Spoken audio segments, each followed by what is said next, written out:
Yes, sir. Yes, sir. Yes, sir. We are back. 2 shows in one day. What y'all know about that, man? Got to be the hardest working man in New York City. You already know it's about to go down. Legendary in a big way. Oh, let me make sure this is on real quick before we get to start. Because we got take care of some business and do it right. Gonna wait for some people to get in this room real quick. You already know what it is. Make sure we straight on Instagram, Facebook, and YouTube. Oh, yes. All right. Welcome back. Basketball Heads Live podcast. We are back in the building. I know. Y'all been waiting. Because y'all been seeing me do a lot of high school podcasts. Y'all like, yo, Pooh, when the next Basketball Heads podcast dropping? Well, we got 2 dropping this week, right? Actually, we got 3. And I got another one coming, a 3-hour podcast. That's going to be crazy. But this tonight, it's crazy indeed. So we got to jump it off with my guy. All right. Welcome to Basketball Heads Live. I am your host, Glenn Pooh Harding. And oh boy, we have a very special guest. This basketball head is a Walton High School legend who became one of the top scorers in New York City in 1988. He earned first team All-City honors in his senior year. Then after being heavily recruited, he took his talents to Hartford University, where he was the NAC Freshman of the Year. Then in his sophomore year, he was all NAC, scoring 1,000 points in just 2 years. Now that's crazy. Now, before the transfer portal ever came about, this basketball head knew he had to step up to the next level after scoring 1,000 points at Hartford University. This basketball head transferred to St. John's, in which he became a major contributor for the Red Man, now known as the Red Storm. My guy went there and gave guys the business. He also helped them to lead St. John's to 2 NCAA appearances. After his college days was over, he played overseas in Europe, Australia, and Central America. Now, without further ado, help me welcome to the show, University of Hartford, great Walton High School legend, and an all-time favorite at St. John's, my guy, my brother, Lamont Middleton. Y'all ready?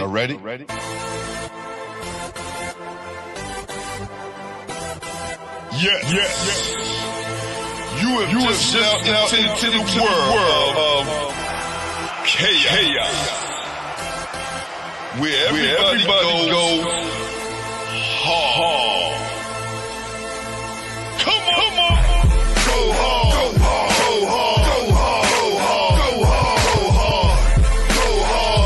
Go home. Never back down. You gotta hold your own.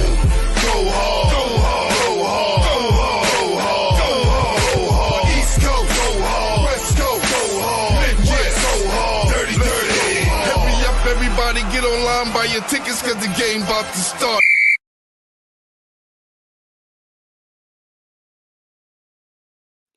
What's up, Al? Oh, man, appreciate that, sir. Thanks for having me here, man. It's a pleasure. Nah, but listen, the pleasure's all mine. You know, we go way back, man. To those days of the Broncos on the road, playing, busting guys up all over the country, you know what I'm saying, to play against each other in college. Man, you was one of those ones, man, and we want to celebrate you tonight, just in case people forgot. Just in case they forgot, right? that you was definitely one of those ones, man, and we want to celebrate you and give you your flowers, man, because you definitely deserve it, brother. Thank you. I appreciate that. Nah. We want to jump right into this, man. We want to jump right into this, man. Yo, L, who introduced you to the game? Oh man. I think when I first actually really started playing, I was probably about I was in junior high school actually. Sousa up in Eden Wall. Man, I can remember like as a seventh grader, man, couldn't chew gum and dribble at the same time, man. And I can just so remember being in the basketball court behind Sousa. One side is where everybody going up and down. And I was just, watching those guys saying, man, I want to be there one day, man. You know what I mean? Watching Marion Cash, Buttonham, a lot of guys playing that court and just watching them, man. And it's kind of like even growing up in Harlem as a young kid, man, kind of like watching my uncle Charlie Middleton play in the bathhouse in the 135th Street, him, Al Ethan and them. I didn't really know what basketball was then. I was, probably in fourth grade, third grade or something like that. But just, going 2 blocks from where we grew up at 137th Street and just, watching my uncle play. I didn't, know what's going on, you know what I mean? But he used to have trophies in the house and, at my grandma's house and stuff like that. And I guess that kind of introduced me to it back then because, I always kind of compared him to, because he looked like Magic so much, because back in the day, Magic kind of got into the NBA and Facts. And I was just a young kid, watching it, and then my uncle kind of like resembled Magic so much. And I guess that was kind of like an introduction to hoops for me. But I didn't really start playing until I was more of a baseball player, stuff like that. But, more, like I said, junior high school, that's when I really, took it to the next level, man, trying to stay out of trouble, man. I had to do something in New York. It was crazy during those times, and it's crazy that you said that because when I talk to a lot of guys who came up during our era, we played more than one sport, right? I started out as a baseball player, then went to playing football, then played basketball, right? So when I hear guys who play multiple sports, I already know that era, man. Our parents were making sure we were staying busy, so the streets didn't take advantage of us, man. So that was definitely, I didn't know you was up on Eden Mall with Steve Shepard and all those guys, the Bear and Al Cash and all up now, Shane the Dribble Machine, like so many guys who've been in the show, even the late great Al Efert, who was on the show. Wow. Hartford. Wow. Yeah. There you go. Yup. Yeah, me, Shane, E. Mobley, we all went to junior high school together. We was all wow. with Susan together. Me, E. Mobley, Shane. Yeah, we was all together, man. So that's why I was with Shane yesterday at Mount St. Michael's. He was watching his team play. Wow. He's a freshman coach for Salesian right now. Okay. Wow. That's his school. Him and E. Mob, they the one that brought that school to life. You know what I mean? Him and E. Mob, yeah. We used to have some fun, man. Like junior high school was crazy, man. We was in, and that's when I started learning. You know what I mean? Just doing that time, stuff like that. So it was a phenomenal. It was just great, man. Yeah. Well, another guy who was on the show who went to Salesian, Sadat X from Brand New. Yeah. All these things you hear, I'm like, where he went there too? Okay. Yeah. but it was definitely. So you saying it was definitely Shane and Emo that kind of put the school on the map. Well, before us, it was Sousa. Always, you got Bud, Marion Cash, Chris. No, I'm talking about Salesian. I'm talking about just Salesian High School. Oh yeah, it was probably it was definitely them. They definitely put it on the map, man, because that's when they started. They started winning. Right. X probably was there with them. Oh, he probably was there probably before them. You know what I mean? But when they went there, they put it on the map then when they went there. Because I think E-Mo was somewhere else before he went. Both of them was somewhere else before they went to Salesian. So they went to Salesian they went somewhere. I know the Gatos took E-Mo and made sure he got out. He got the city. We made sure he got out the city and what I mean, and so forth. So yeah, they went there and changed the whole landscape of Salesian, man. That's why Salesian is what it is now because of those guys. And then they place kids in school. More important, guys get out of school and graduate, and it gives them a safe environment and things like that. So they did a great job there. So you came up in both the Bronx and Harlem? Yeah, well, I was born in Harlem. You know what I Okay, mean? okay. And my mom, we lived in Harlem. We moved to the Bronx, so my grandmother always lived in Harlem. So I was always going back and forth. So, but being more, by the time I got to like elementary, little middle school, a little bit middle school, that's when I kind of like, was more of a Bronx guy. But my grandmother always lived in Harlem, so I was always back and forth in Harlem and stuff like that. Oh, okay. Like with So John and them, so John and them, they like on that 43rd and Lenox. I'm like on 37th. So, I used to, always run. So I knew them for like so long, on and all them guys. So, my grandma lived on 37th and she moved to 39th and Lenox. So I was always in Harlem. You know what I mean? When I started playing, I was on 45th Street or 39th Street playing. When they had Boys of Yesterday at 39th Street, you know what I mean? I used to be out there playing and stuff like that. So that's why I know John them for like, back then before even really, blossoming. Boys of Yesteryear was legendary. Boys of Yesteryear tournament was legendary, Yes, man. sir. Yes, sir. I know when we had to go and compete, like the Brooklyn guys had to leave the borough, right? Right, Like a right, lot of you guys from uptown then come down to Brooklyn. And right, I understand during those times it was crazy in Brooklyn, right? It right, was like, no, right, I'm not right, going out of Brooklyn.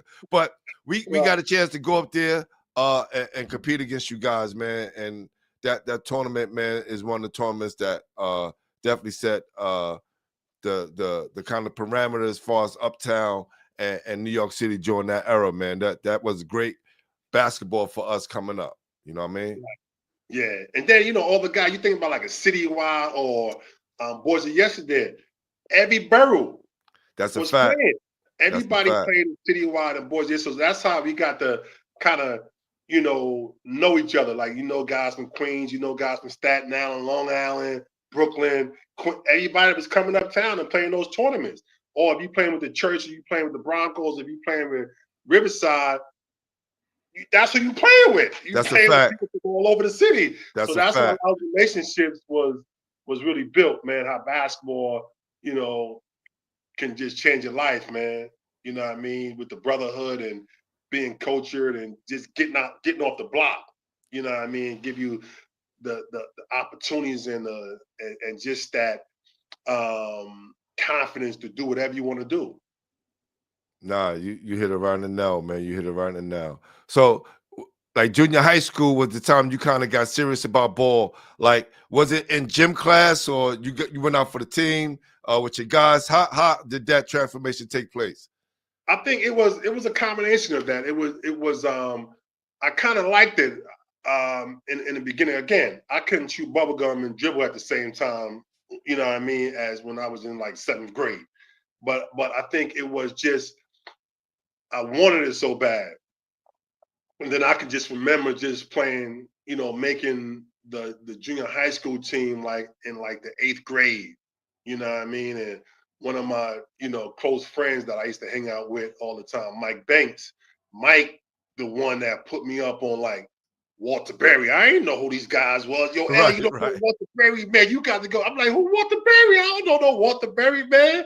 And then Mike was, Mike from Edenwall, and you know what I mean? And he the one that kind of got me into because I used to hang out with him all the time. And then we play on the junior high school team, and we had like Susan, man. We had, like I said, Marion Cash. Like we had so many cats, man, that came out of Susan, man. We had Chris Brooks. We had a lot of cats, man, that came out of Susan just because of Edenwall. Everybody from Edenwall and stuff like that. And we used to play a lot of teams, just different teams and stuff like that, man. So I guess that gave me that drive, that gave me that incentive, that gave me the want to really be a part of something. You know what I mean? Just man, I used to go out there with the snow and just working.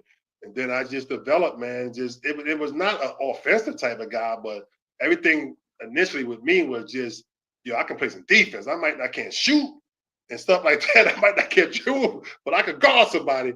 And that was always my bread and butter. Was like, yo, I can rebound, I can guard somebody. And I'm not gonna really let nobody just like bust my behind, because I think for me, defense is just pride. You know what I mean? And then from there, man, just like when I went to high school, it was a blessing to be able to have someone, you know what I mean, teach me, guide me, and Saul Frazier. You know what I mean? Coach believed in me as a ninth grader. I'm playing varsity with, you know, and John Morton, man. Woo. John was Tough. that was my guy as a senior. And watching John gave me the incentive to be like, yo, man, when I seen John go to Senior Hall, I'm like, yo, I can do this, man. That's a fact. John put the battery in my back, man, to be able to play with someone every day in practice and see how John practiced. And John averaged like 35 that year. Like John was like straight killer. Yeah, man. And smooth. And he was smooth with it too.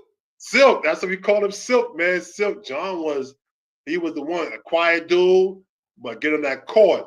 John was a totally different guy, man. He taught me so much about, you know, how to approach the game. Just the way John used to practice. Like, practice, yo, L, stop playing in practice, man. Stop playing. Yo, practice how you gonna play. That's how John used to come in practice every day, and I learned so much from John. It's because of him that gave me that inspiration and be like, yo, you can go to college, man. You know what I mean? You can go to college off this. And when John left, it was me and Lenzel Vaughn, you know what I mean? The Predator. We was like, I was a freshman. Lenzel was a Predator, was a sophomore. He was a star. I was the center. Hold on, that's right. You and Predator was on the same. Yo, as a freshman, I was the center, and I remember that's crazy. It was the Bronx was Kennedy, Stevenson, and Clinton. We was behind them. And Clinton had Robert LeBird. That's right. He was 7-footer. That's right. I had to check Robert LeBird. I'm like 6'2", 6'3". I had to check him. But yo, it was a hell of an experience though, man. Like, I wouldn't change that for anything in the world, man. To have someone like Coach Frazier guide me and things like that. And that just changed my whole life, man. You know what I mean? Got me into really taking hoops seriously. You know what I mean? So, and I'm to this day very grateful for that. When did you get your growth spurt, L? I'm gonna say probably my knees started hurting, man. Like I couldn't get sleep at night. It had to be probably like my sophomore to junior year, probably. Yeah. Maybe sophomore, because I can remember those days, man, that I used to come home. My mother used to be like, yo, what's wrong with you in the bed? I used to be screaming my knees. You know, you grow, the knees start hurting. I went through the same thing. I went through the same thing my sophomore year, 5'8" to 6'4", one summer. Crazy, man. But it was about that time, man, when I, you know, kind of, because I can remember I can remember wearing a knee band back. That was a knee brace because my knees used to kill me. I was going through that growth spurt. So it's about like my sophomore, junior year, and I started like really, you know, taking that little growth spurt from like 6'2" to like 6'4". You know what I mean? I kind of like grew like crazy, you know. So, you know, so Walton, man, was a blessing in disguise for me, because it's crazy because when I left Sousa, right, and it's crazy because my principal there, Dr. Brindle, I was going into because back then junior high school was 9th grade. That's a fact. It was 9th grade, right? So okay, you had the junior high school, then you had the intermediate schools, right? Yes. Yeah. I was junior high school was like 7 to 9. Got you. Yeah. You know what I mean? So at the 8th grade, Dr. Brindle called me in the office. So now, listen, school year, we talking about, yo, we gonna kill it, blah, blah, blah. You know, everybody talking about what's coming back next year. Yo, we gotta have a thing. So Dr. Brindle called me in the office like, Lamont, listen, man, you might not like this, but you need to go ahead and go to high school, my man. Wow. I'm like, what are you talking about? Yo, it's crazy because that man knew. And that was a brother that changed the whole dynamic of Sousa Junior High School, because it was in Edenwald before his arrival there. That school was just chaotic. Dr. Brindle got in there, man, and, you know, old school type of principal. I never had anyone like that. I never seen him smile, but that man was so sincere. He changed so many people's lives. He told me, yo, you need to go ahead and go to high school. And I went to Clinton High School. My mother took me to Clinton High School the first day of school. I couldn't get into Clinton because hold on. So you was gonna be at Clinton first? It was so crowded. They was like, yo, you gotta go down the block. I went to Walton, and lucky, it was a blessing in the sky. So everything happened for a reason, man. I was just the presence of God, just like, man, you don't, because then I knew so many people in Clinton. I don't know if I would have had the opportunity in Clinton like I had in Walton, because Clinton is man, that's a school for sports. Yeah, for sure. You know Legendary. what I mean? That's a legendary school, man. So I don't know about I don't know if I would have had the opportunity. And then the teaching from Saul Frazier was priceless. You know what I mean? You have this, you know, this black man coming from Georgia, Savannah, Georgia, brother Nat Frazier, the legendary Nat Frazier from Morgan State, as coach's older brother, having him just teach young black boys to become men. That was priceless, man, for me and my younger brother, my younger brother Donnell, that also went to Walton. 4 years of those teachings and those lessons that Coach Frazier taught us, the father that was like, he was a father figure to me and my brother, and so many of the players that was there prior to me. You know what I mean? So, you know, that was such a, you know, like I said, it was a God sent, man, that, you know, just being in Coach presence and being at Walton, you know what I mean, a smaller school, and let me just continue to just grow. And because after my sophomore year, my sophomore year on, that was like it was my school, my team, you know what I mean? So me to be able to grow, you know what I mean? So that was a blessing in disguise, man. It created so much confidence and just changed my life. Yeah, and this being Black History Month, man, we just want to note those notable coaches, because it wasn't a lot of black coaches during that era. You know what I'm saying? Your Coach Frazier, Coach Gustis, Coach Ray Haskins, Paul Brown, Granby from Jackson. You know what I'm saying? Granby, yeah, my coach, the brother from science, high school of science. Yep. And that was Coach's boy. You know, Granby was another. You know, that was my guy too. And that was Coach Frazier guy too. It was like a fraternity. They had a fraternity of black coaches. Yes. Yep. Wow, yo, L. Side note, because I know if people watching this, they understand what I'm saying. And I'm gonna say pause before y'all start jumping on my back. All right, pause again. All right, yo, L. Your hands, bro. Put your hands to the screen real quick. Yo, bro, when we used to play with each other, we used to be like, yo, his mittens is crazy. We throw the ball to him, and we couldn't see the ball no more because his hands would cover the whole ball. It's so crazy, bro. Like when you started to grow, was it like your hands and, you know, knees, everything? Because like your arms is mad long.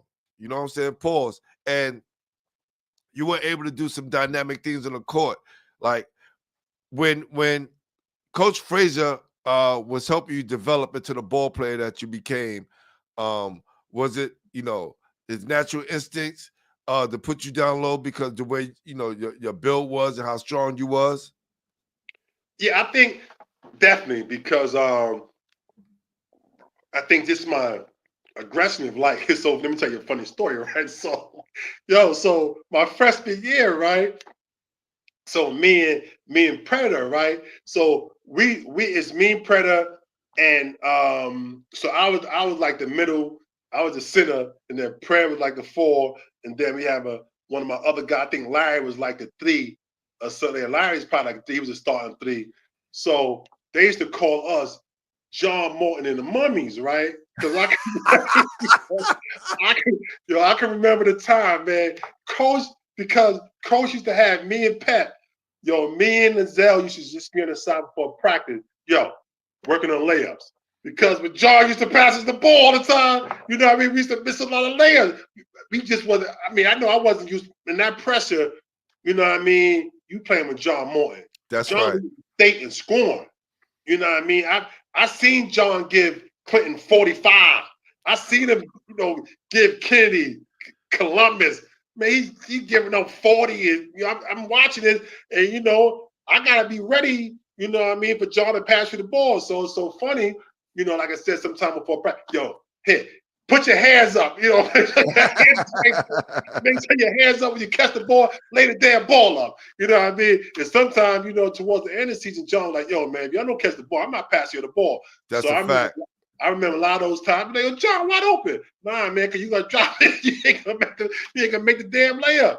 But man, it was just a pleasure, man. And that's what, you know, kind of, you know, become more aware and be like, yo, I gotta, you know, catch the ball. And that's when I guess my hands became very useful, and I could be able to, you know, it was basically the, you know, your eye and hand coordination too. Right. Playing, I ain't know all those, you know, them technical things about catching the ball. Coach, you gotta work your eye, hand coordination, you know what I mean, all that. I'm like, all right, coach, I'm all right. And I just started working on that, man. Coach really helped me out with that. Nah, that's real, man. That's real. So, like you talk about some of the guys that you played with, right? Predator, John Morton, right? Who are some of the guys that you played against? Like, who are some of those guys like in that area? You know, we know Chris Brook was at Gompers. Who was like at Kennedy and the other schools that you guys was facing in your league? Oh man, yo, just so in our league, right? We had you got Clinton, right? Mm-hmm. Rob LeBird, the 7-footer. Yeah. James Jordan. They had a crew, and then you got Kennedy, Pat Jones, and they had Pat Jones. They had McCullough, Bob McCullough. They had Big Bob, yeah. Stu Barnett. Stu Barnett. Kennedy had a crew. Yo, Mousy was playing with them too, but Mousy was like, you know, Mousy was playing with them. Mousy was on the bench though, so he was a sub. But that was just that crew that we had. Mousy who? Mousy from Uptown? Mousy, the coach? Yeah, Mousy was on that crew. Mousy was down with, Mousy was down with Pat Jones. Mousy was on that crew, man. I always talk to my guy. He be trying to, man, this is all news to me. Yeah. And then across town, right? Like that's just in our, you know, at the top in our division. Right. And then Clinton and Kennedy, because Clinton and Kennedy that year, they played for the city championship that year. Right. You know what I mean? And then you had Columbus under us, Lion McCants, Alfie Sims. They had a crew. You know what I mean? And then across town, you got Stevenson. That's a fact. Billy Singleton, you know what I mean? Reggie Galt. That whole crew. Dave Kane, yep. Dave wasn't even there yet. You know what I mean? That's right. Dave Kane came later. That's right. David Kane came later.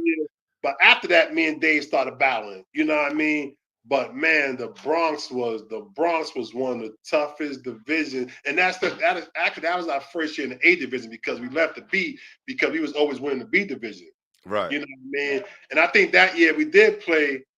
I think we did play Gompers probably that year in like a tournament or something, like the Christmas tournament at City College or something like that, a Thanksgiving tournament or something like that. That's when they had Chris Brooks and man, they had the crew. They had the crew, Gompers. But the Bronx was definitely tough, man. The Bronx was tough. I was proud to be in that in the public school. I was so proud to be in public school athletically, for real. Somebody said D Miz said David Akins. Right, Dow. That's right, Dow. D Akins was with Dow was another one that was with Kenny because D was the point guard. Gotcha. You had D, you had McCullough, you had Pat. All of them averaging like 25. Wow. All of them averaging 25. Yeah, D Akins was a problem. Yeah. I forgot about D. My man OJ Anderson, my St. John's brethren. Yeah. That's my St. John's brother there. I call him OJ Anderson from the, just be the running back for the Giants. That's OJ Anderson. Wow. Yeah, they had a crew. Yeah, they had Dow. Yeah, D Akins was with them too. Yeah. Yeah. My guy, Chariot Man Gamer said I couldn't imagine that rivalry with JFK versus Clinton. Like who was your rival school? Back then, it was that was it right there. We used to play at Bronx Community College. Okay. It used to be packed. When we used to play Kennedy and Clinton, Bronx Community College was packed. When we played them Wow. schools, it used to be packed in there. We feel it. We feel the school. We feel it. The stands up. The college team wasn't even filling up like that. When we played Kennedy or Clinton, packed. Go to Kennedy, packed. School is packed. You know what I mean? So our robbery was definitely Kennedy and Clinton. That was our D. Miz said James Lester at Lehman. James, that's my man. Yeah, we not. Bronx was man. The Bronx. They pulling up in the building. James and his point. I forgot the brother. His point guard. They had the crew, and he had Truman. Truman had a crew too. That's what fact. I mean. The Bronx was crazy, man. The Bronx was crazy, man. The Bronx was really, really tough, man. So now we had, you know what I mean? And Taft was popping back then, or they was like no, Christian. I mean, we used to battle with them too, but right. We talking about the top of the league. That's what it was. The top of the league. The top three of the league: Clinton, Kennedy, or whoever, Kennedy or Clinton, and then it was us. No you know doubt. what I mean? Because we was always, you know what I mean, trying to get them. You know what I mean? Right. Anybody else, you know what I mean? It was falling line of calling, but the top, it was Kennedy, Clinton, whatever it was, and then us. We was always in behind them. You know what I mean? But Taft was tough, man. Taft was tough, man. We had some tough schools, man. Tiny Morton's in the building. Tiny said, "What up, my guy Al?" Who's that? That's Tiny. You know Tiny. I don't know. You know exactly who Tiny Morton. He played with me at Lincoln. You talking about Dwayne?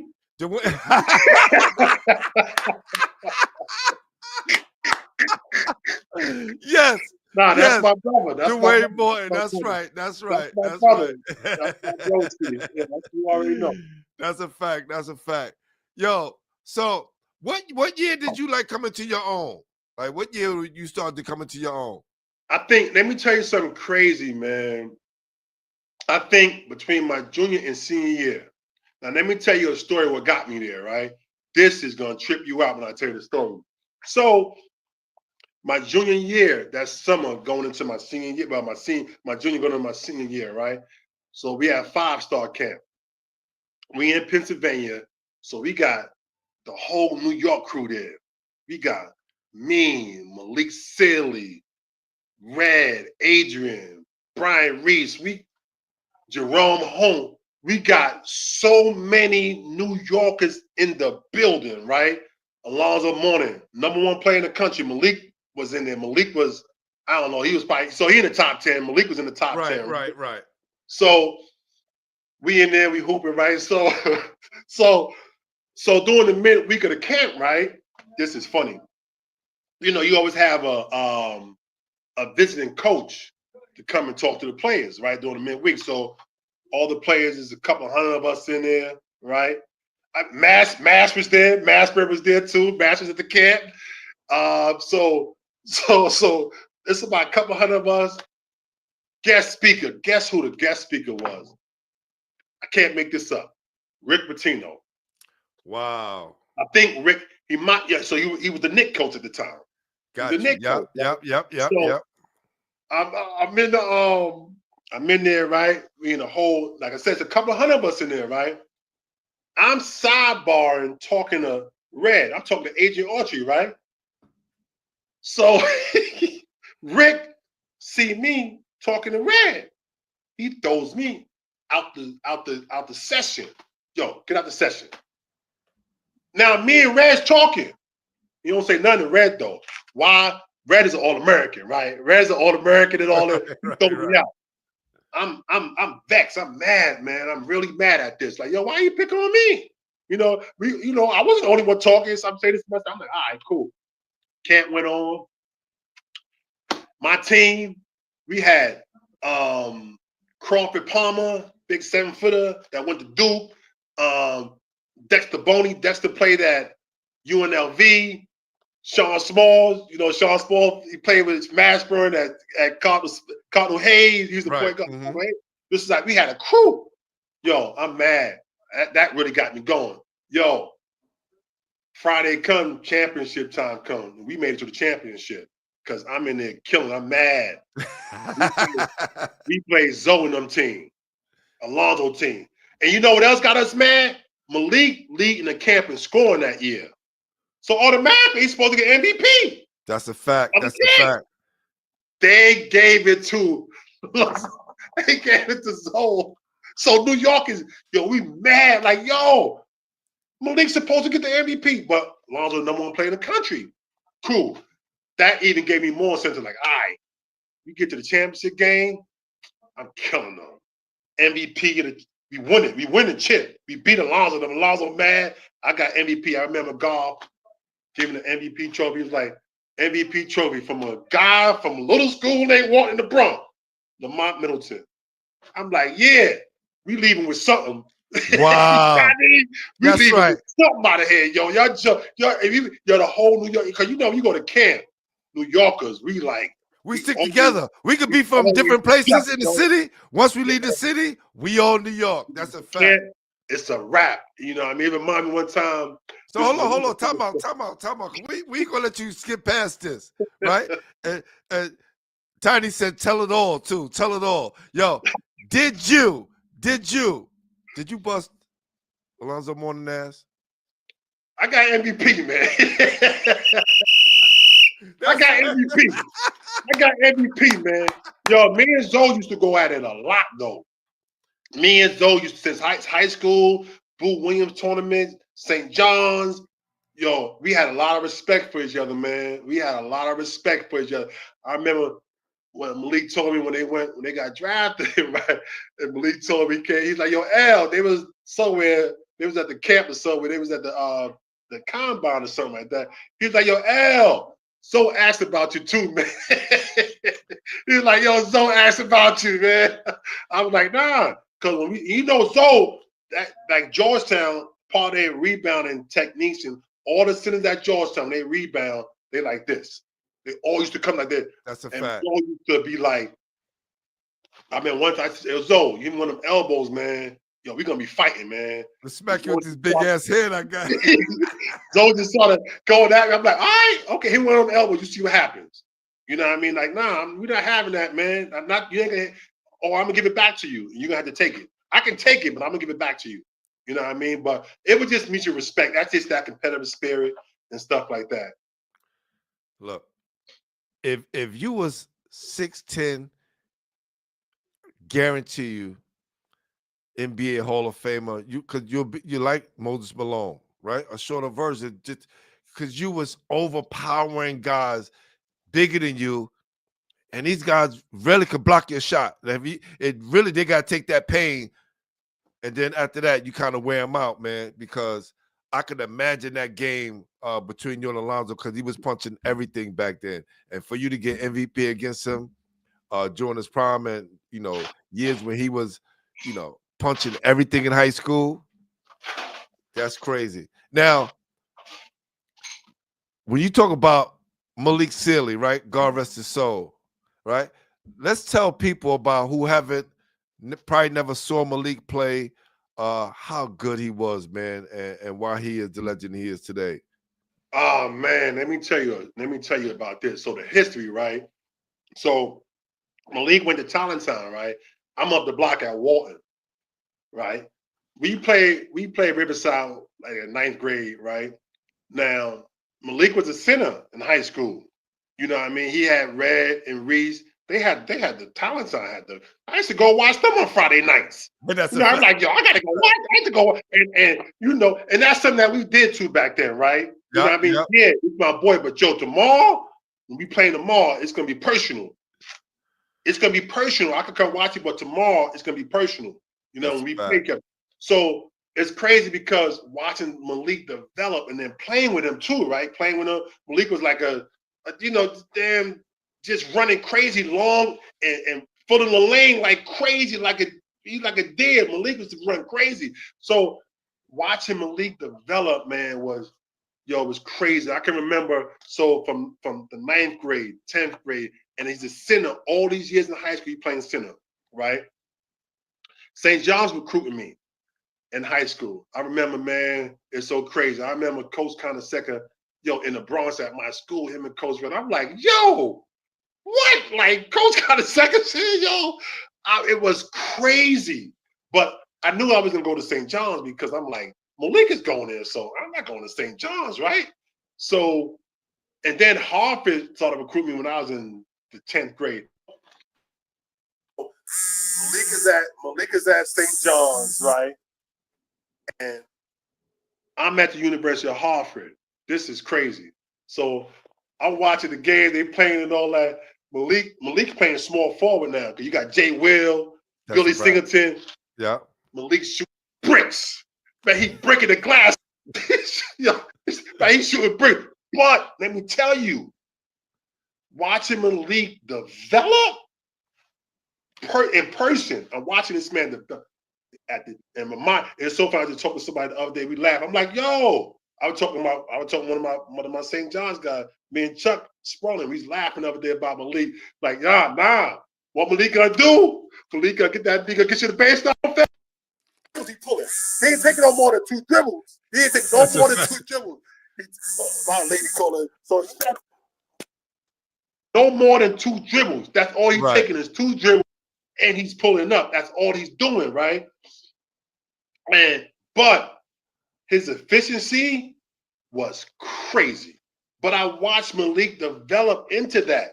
I watched him develop into a proficient and efficient small forward, putting that time in. And I laughed like, yo, remember, I'm watching him a few years ago shooting bricks. But, now I'm in person. We working out, we playing. It was hilarious, man. But Malik put that time in. And you never see Malik do nothing. He gonna fill that lane, right? And pump fake on that baseline. He was the baseline king. Malik was the baseline king. He didn't waste dribbles. Right. Yep. You ain't seen Malik take no more than 3 dribbles.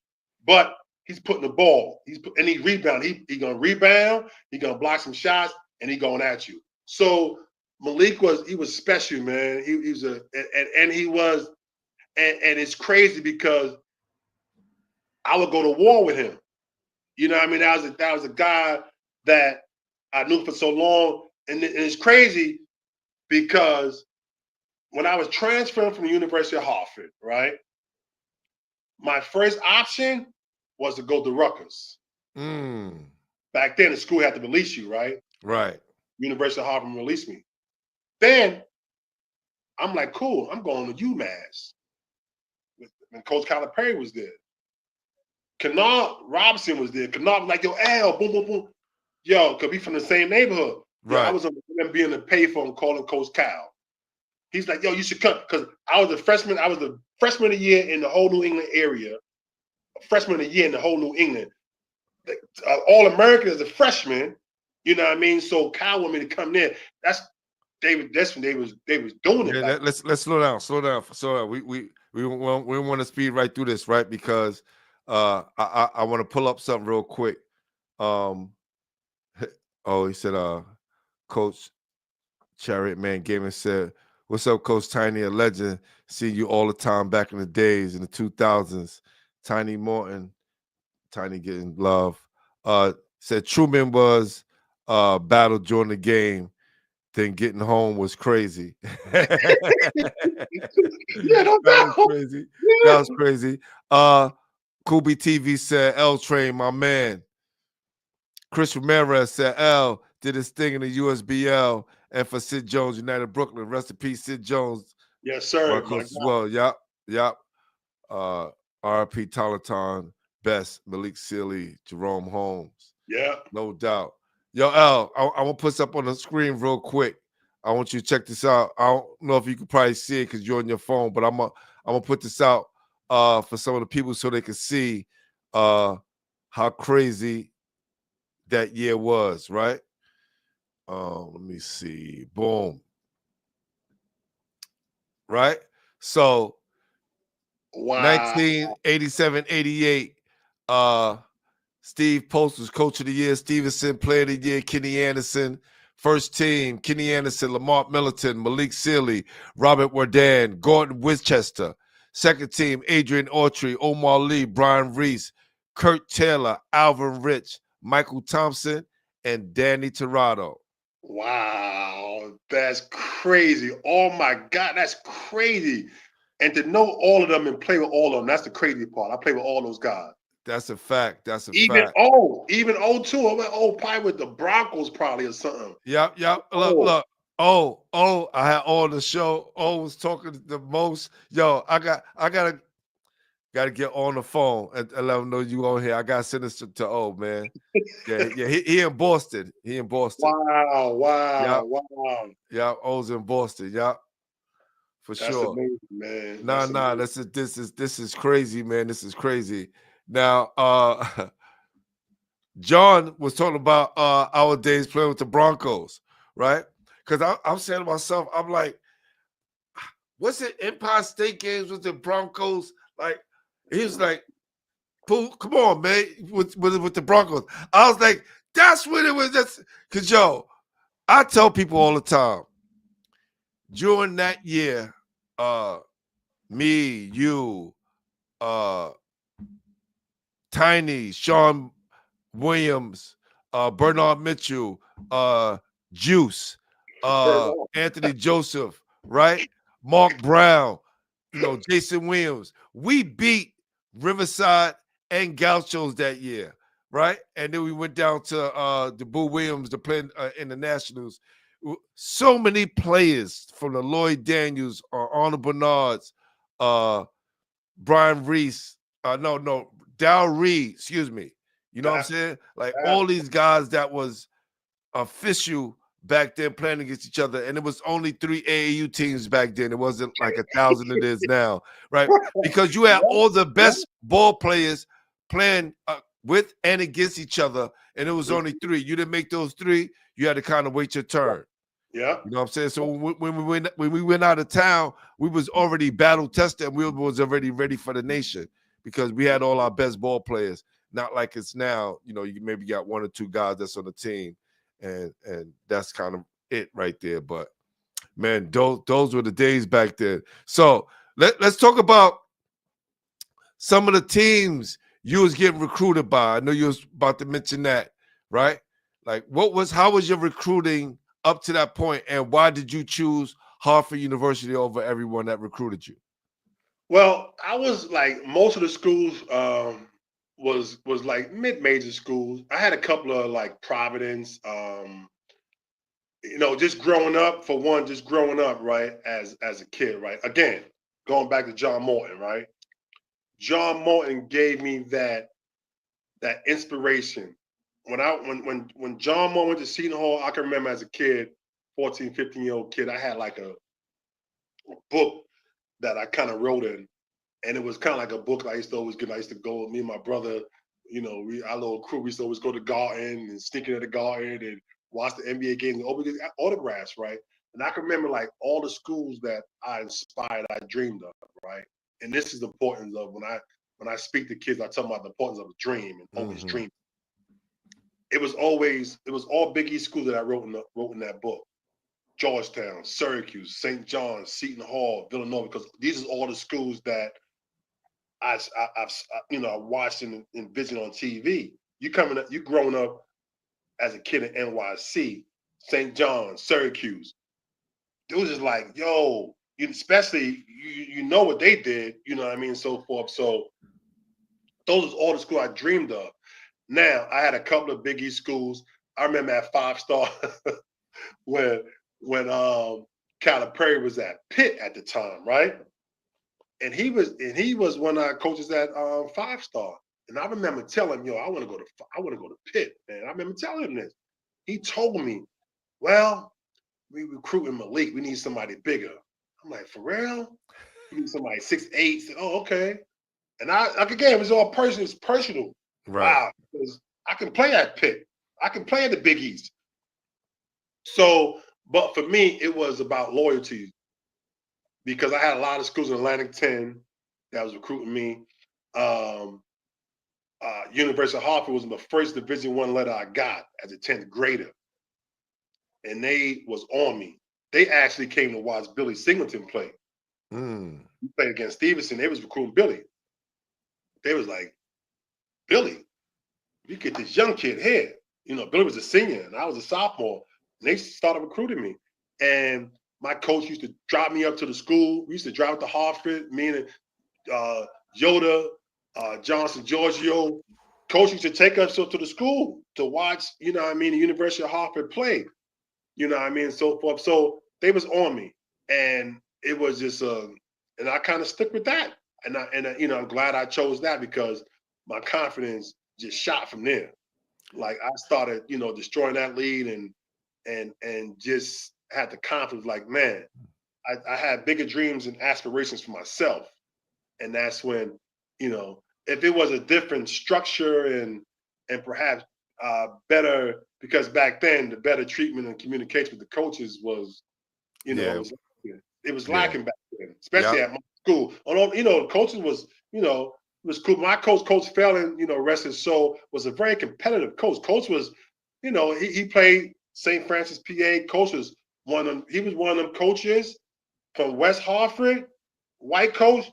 He going into Hartford and playing with the brothers, getting into fights. I'll be back tomorrow. That's how Coach Fallon was, and Coach Fallon could hoop. Because when I got there, man, we going to Hartford. Coach used to take me and my man Ron Moy, Dave Thompson. We going into Hartford and we playing, we balling. That's how my coach was. He was fiery, feisty, but you know, but with that comes he was kind of like the coach from Cincinnati a little bit. What's my man that coach Kenyon Martin that was at West Virginia too? Bob Huggins. Man, that's that type of, you know what I mean? But Bob Huggins was the coach where, yo, if I'm screaming at you, it's just fiery. You can scream at me too. You can scream at me too. We know we love each other. We're gonna be all right. But Coach Fallon, you know, he was tough, man. Coach had that type like that. But off the court, that was my man. Let's go hoop, coach. Coach was my man. But the losing was, I just couldn't. I was a sore loser. I couldn't take my freshman year at Hartford, man. I just couldn't take the losing, man. I had to tear the locker room up, walk up the block. We used to play at the Harvard Center. I'm walking up the block. I'm getting the bus. I'm going home. Ron called me Monday. Yo, Al, where you at? Yo, I ain't coming back, man. I ain't coming back. Ron Moyes go, yo, Al, where you at? You got to come back to school. Yeah, I'm tired of losing. I ain't coming back, man. The next thing I got to get back on the bus. I got to come back because Ron taught me about, yo, you got to come to school, man, because I used to be, yo, it was tough for me, man. You know, wow. My freshman year, I was in transfer. I'm out. Coach came to the city like every day for a week straight, meet with me and my high school coach. And we'd be right on Kingsville in my high school at this Mexican restaurant trying to convince me to come back to the University of Hartford. And I decided I'm going to come back. Why? Because I want to get to the NCAA. I want to get to the NCAA tournament. So that's what I wanted to do. That's why I came back. Then that year, you know, we had Vin came in, Vin Baker. We had that whole crew. They had about Donnell Diggs, Paul Spence. They had a crew. They had like all 5 all-state players like came to Hartford, and all of them came because they wanted to play with me. But all of them wanted to play with me. So the craziest question. Oh my God, James Major's in the building. Said John was his favorite player. John Morton. You know, they play that Stephen Hall today. Y'all, Jay Minton, y'all. Hey, I remember James used to work at the spot at the Garden, the sports that you used to get the jerseys at. At the Garden. I remember as a kid, I used to watch. I'm like, oh, that's the kid from Cedar Hall. That's John. Yeah. Wow. So hold on. With all these players coming into Hartford, why would you want to leave? Well, again, it was about development, right? It was about just like, you know, just personal development. And also because, you know, it was a thing where, you know, I wanted to develop my game. You know what I mean? I was like, yo, I got to step it out. I got to step out. You know, let Vin, I remember telling Coach one time, like, yo, Coach, like, yo, let Vin start, man. And we had another big 6'9" kid, Mike Daniel, because Mike went with me overseas that summer. And I'm like, yo, Mike played well, Coach. Mike played well. We got to get it. We got to let Mike play. And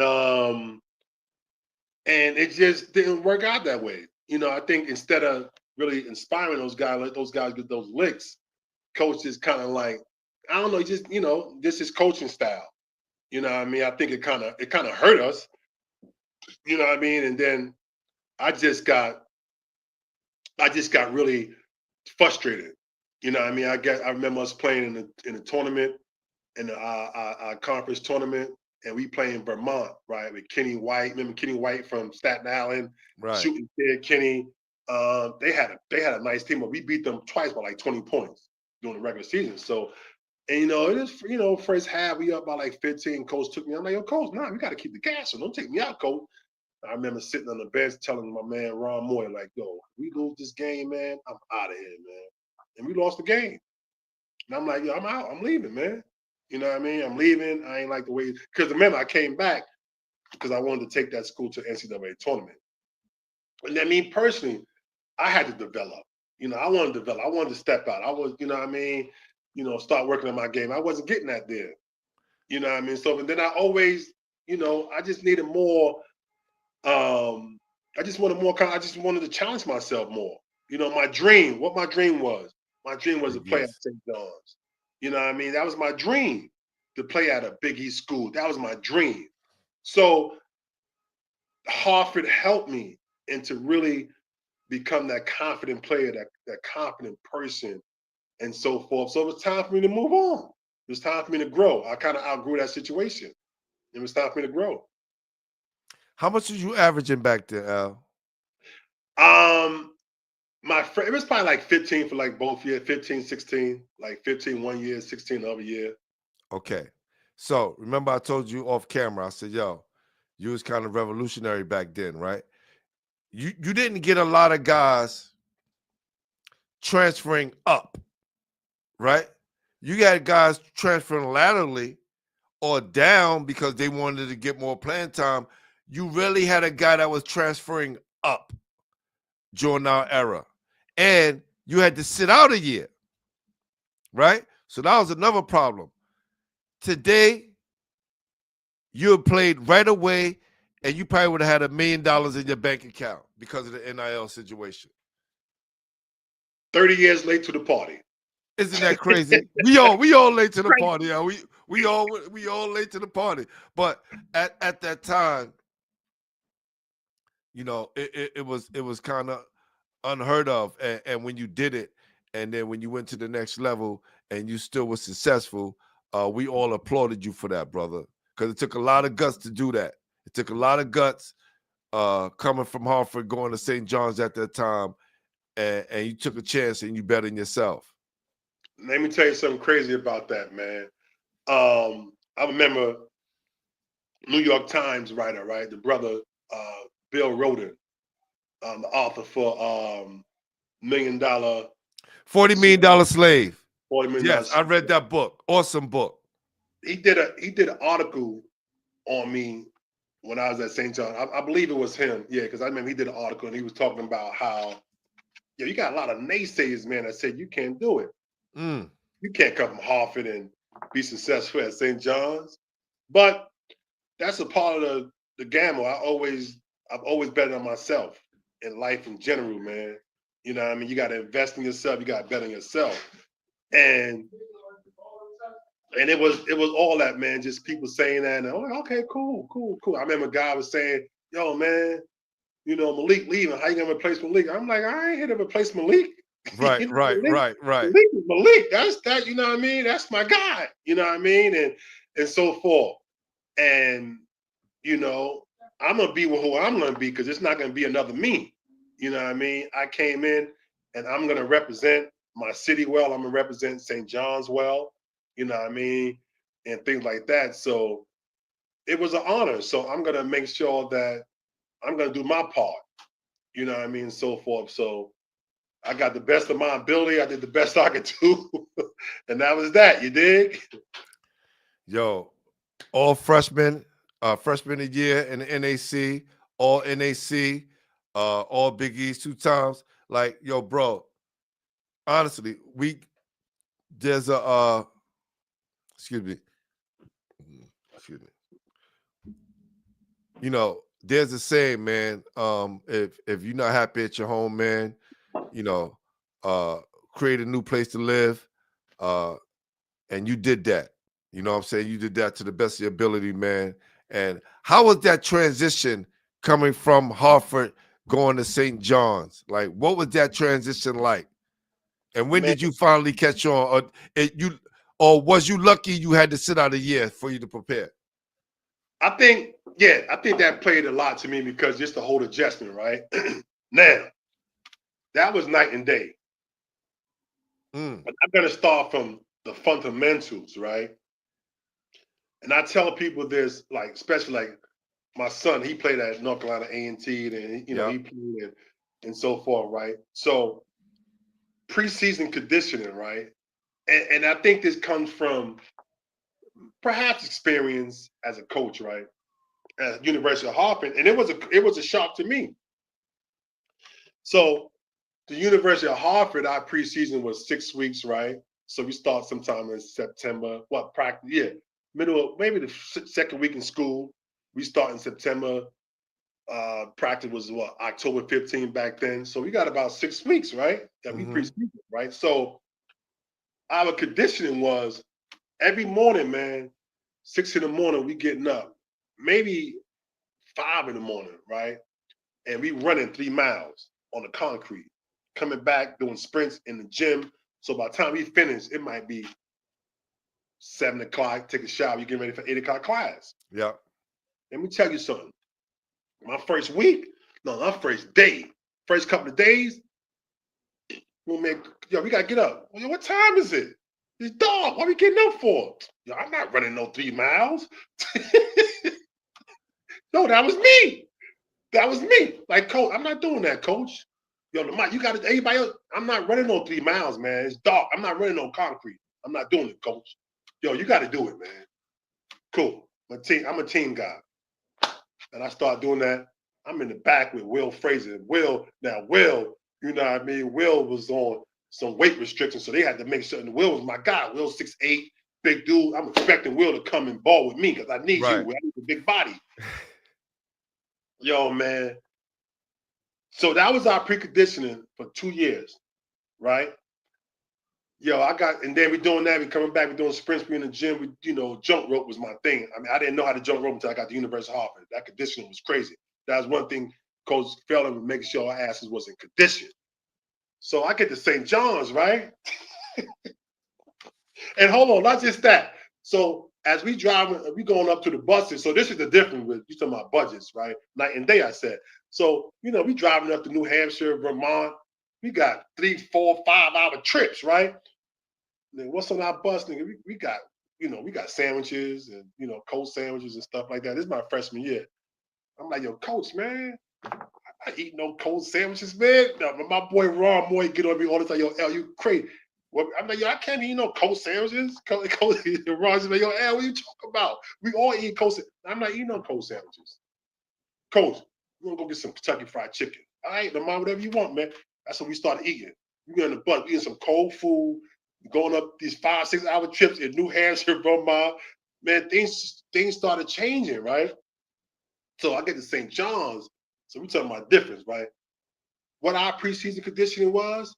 So we have a preseason and strength coach, right? We going on the track. We doing relays. We're not running on 3 miles. We doing relays. Man, I might be sprinting half of the track and I relay to somebody else. We might do those probably 5 or 6 times. And we might do some sprints, but then we go in the gym. Man, we doing these suicides that the Celtics used to do. So Larry Bird, that's how Robert Parrish used to always beat everybody up and down the court. We used to do these damn sprints, these suicides. Crazy. By the time we get finished with that, man, we probably did about 60 suicides a piece. Wow. So the program was like this. So we in a group, it might be a group of, we got 3, 4 in the line. We got 3 lines, and we might have 4 people in each line. So, and we still doing those 30 seconds. You gotta be back up and back by 30 seconds. So we'll start off with up and back. That's 1 time. We'll do that 1, 3, 5. We do that all the way up to 15. Wow. Then we got to come down 13, 11. That's what we was doing. So you count how many suicide, how many, and what we do. But you talking about, but and then what we used to do after that, we go hoop. We got the court right after that. We hooping. So that was the conditioning there. So I said sandwiches and all that, pre-meal stuff. So when we used to have a trip in St. John's, right? We might take the bus down to Georgetown. That's the only bus trip you might go to. Is right. Georgetown. Seton Hall. Seton Hall. That's the closest, right? That's where we go. We taking a bus trip. Our pre-meal, we going over down the block to Dante's Italian restaurant. What we eating? Whatever you want. Like what? Like we had an Italian restaurant. Right, right. Man, go ahead, get your shrimp cocktails, man. Whatever you want. You know what I mean? Boom, boom. All I ate was back then because I just ate fish and chicken. Because when I was a freshman at Hartford, I used to eat steaks and burgers and beef. I had to stop that because by the time the game comes, I'm all tired. I couldn't really, do. I was feeling all heavy. So I stopped eating that. I was just eating fish and chicken and raw moy. It was like, yo, L, I'm with you with that. I see why you doing this. I'm feeling light. I could jump. I could move. I'm at St. John's, man. Give me chicken parmesan. You know what I mean? With some shrimp cocktail. You know what I mean? That's our pre-meal. It's a whole different ball game, whole different life. Whole different. The stakes is higher. The stakes is higher. You know what I mean? And what you're playing for is different. We at NYC, so it's different. You know what I mean? Everywhere you win in St. John, man, it's crazy, man. So this is we talking about just the condition, lifestyle. Man, I could just remember just growing up, man, going into the garden, man. And again, we talking about dreams, right? And dreaming and inspiring as a kid. And I can remember 14, 15 years old, man, going to watch, we used to sneak in the garden. Me and my brother, my whole crew. We go in the garden. I'm watching St. John's play, man. And again, I'm in high school. This is a dream of mine. I'm sneaking in the garden. I'm watching Walton them come out, Mark and them come out, Christian them come out. I'm just watching them come out. I'm getting their autographs. And the way they used to come out, Walk coming out, Walk coming out like, you know what I mean? Just, they NBA, the way they presented themselves and everything, seeing them in the community was like, yo, this is crazy, man. Like, it was crazy just to watch them. And they're just inspired to be that. You know what I mean? And the treatment, how I seen Walt, how I seen Mark, how I seen Woody Glass, how I see how these guys got treated in New York was like, yo, this is deep. This is inspiring. This is me. This is what I want. You know what I mean? And so forth. So being there and sharing that with my brother, sharing that with Lee Green, sharing that with Dave Kane, sharing that with Chanel, sharing that with Mitch, sharing that with, you know what I mean, Malik, Chuck Sproul, and Terrence Small. These are my brothers, right? Sharing that with, with these guys, man, because we winning now. You know what I mean? Different story in New York. You know what I mean? And with Malik, Malik is that guy because this is his team, Malik. So Malik sharing all his blessings with us. You know what I mean? Hey, people, boom, boom, boom, they need this, L. Yo, blah, blah, blah, whatever. Like, I can say what I can say now because ain't no violations. You know what I mean? Everything's all good now. Those handshakes, baby, those handshakes. You know what I mean? Those handshakes meant a lot. It was crazy, man, to be a part of that, man, where everybody wanted to show you that love and so forth. I can remember, man, going into Bentleys, man. Woo, Bentleys. And let me tell you, when I first went to Bentleys, right, I was in high school, man.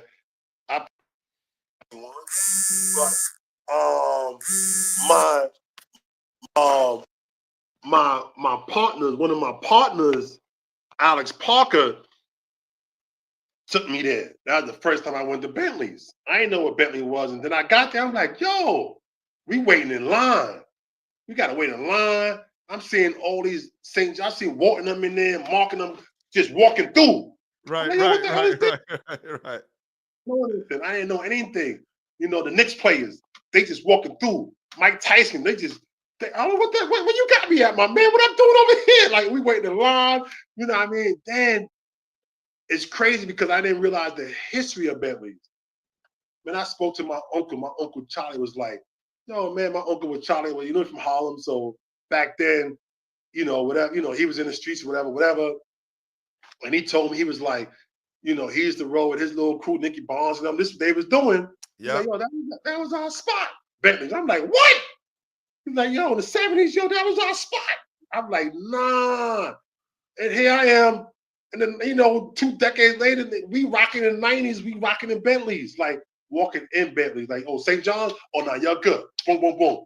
Just rolling up in Bentleys. Like, it was, and so many other just blessings in being a part of that. You know what I mean? Because, everybody like a winner.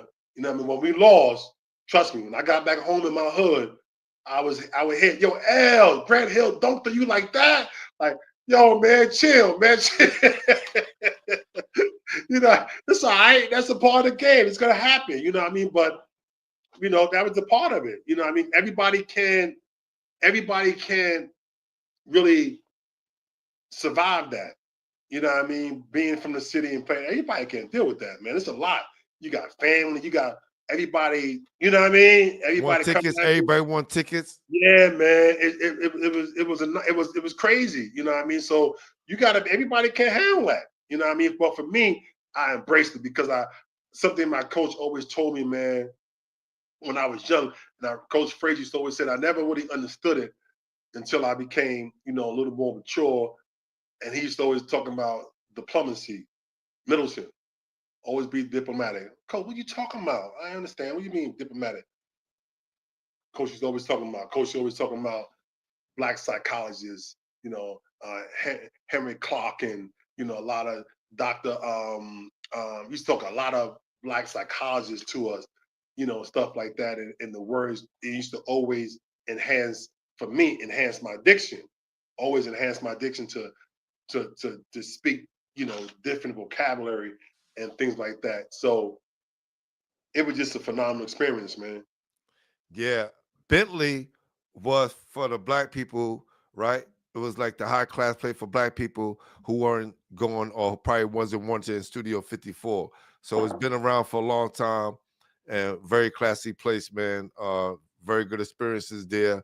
And I know once you got to St. John's, that same red carpet treatment was for you as well and your guys. Now, the one question I want to ask you is, and it's about the game, where did the headband come from, bro? Oh, man, let me tell you, this is crazy. So the time I was sitting out, right, at St. John's, right, let me tell you something crazy. So I used to always play with just the students. I used to go because I played anywhere. I used to always play anywhere, right? Right. So I can remember one time I'm hooping at the school, right? I'm just playing with just the students and all that, right? And I think I might have was playing with some Chuck Taylors on or something like that. I just had some Chuck. I was just playing with some Chucks on, right? Right. Then I was like seeing, like, just thinking about, like, because I consider myself like I know the history of the game. You know what I mean? I know the history of the game, and I'm like, wow, man, And then it's crazy because when I was at the University of Hartford, I always wore a T-shirt under my jersey. Yeah. And I always wore a wristband because I used to sweat a lot. You know what I mean? So the headband and T-shirt, and then when I got to St. John, I stopped wearing the wristband and I wore the headband. And then I'm like, wow. And it brought me back to, just a little nostalgic and just the history of the game. You talking about Slick Watts. Yeah, I mean? Stuff like that. Just that old, because I'm kind of like a throwback, old school type of guy, when, just knowing the history of basketball, you know what I mean? Stuff like that. So I think that brought in some of that, wearing that headband and stuff like that, you know what I mean? And and just to be a little just authentic and stuff like that. It's so crazy because my boys Herm Whaley mom's was the designer. This is crazy. So his mom's, Miss Rose, God rest her soul, she was a fashion designer.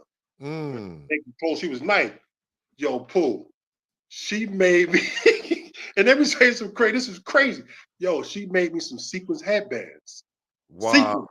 She made me a red joint and a white one. I'm like, yo, Herb, I'm not wearing this, man. Like, they already killing me, yo. I remember we went to Notre Dame one time. They calling me all type of names. Yo, only girls wear headbands and this and that. Yo, they were killing me. I'm like, I can't wear no sequins. You know what I mean?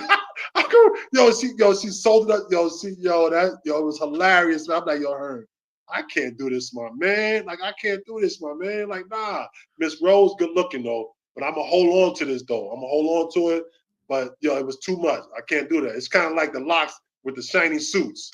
That's like, a fact. Man. That's a fact.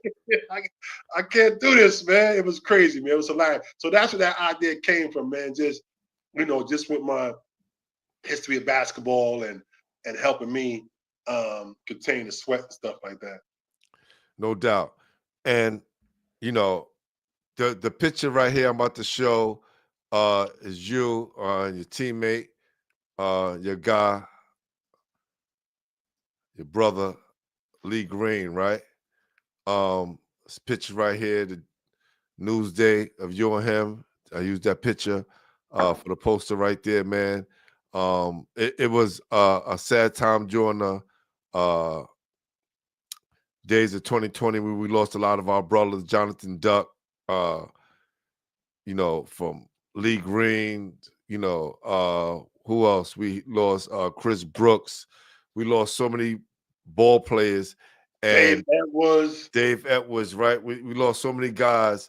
And the list goes on. I think we lost about 15 guys. Mo Kirby. We lost Mo Kirby around that time. So that right there kind of it inspired me to keep the show going on because, when I first called Tiny to do the show to be my first guest, I maybe was going to do like about 10 guys, right? It was like, and then move on.